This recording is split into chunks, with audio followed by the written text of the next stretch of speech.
Yes, ready, start.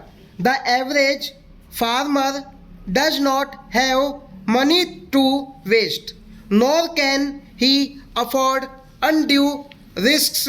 He will not experiment on his own unless he is certain that the experiments have succeeded elsewhere. It is because our demonstration programs have been convincing that the cultivators have come forward in such large numbers today to use new varieties of seed and fertilizers. It is not the big farmers alone who has ventured forth. The small farmers' enthusiasm is even greater to him. Even a little improvement goes a long way. In the new agricultural program, he sees the opportunity to fulfill his numerous small needs which have so long been neglected.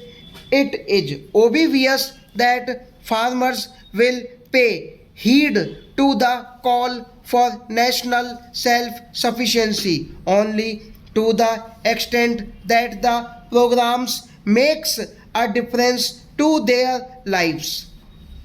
How can we expect them to grow more for the nation if their additional efforts do not bring adequate reward to their own families?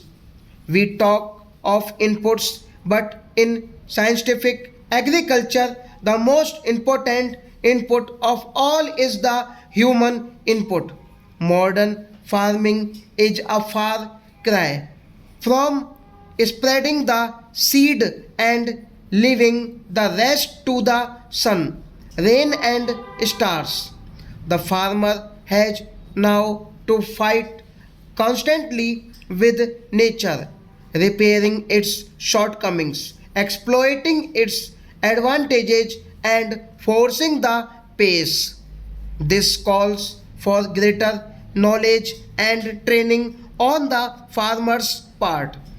In turn, the administrative agency has to so devise farm information that even the nominally literate farmer can understand and utilize it. Advancement will not endure if it is isolated. Additional effort in any one field must be matched by similar effort in others. Water, seed, fertilizer, pesticide, tools, credit, marketing, and education, all from parts of the spectrum of change.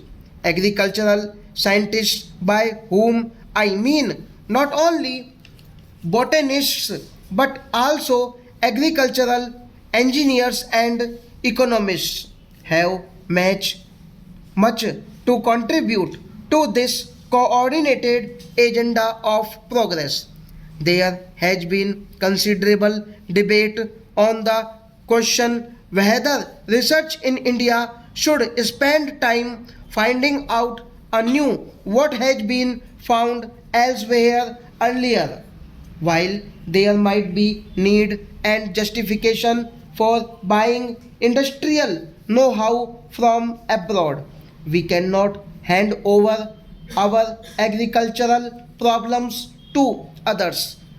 A lathe may be bodily brought here from Europe or America, and it will turn out parts of the same shape and specifications, but a plant from elsewhere is unlikely to grow the same way in our soil.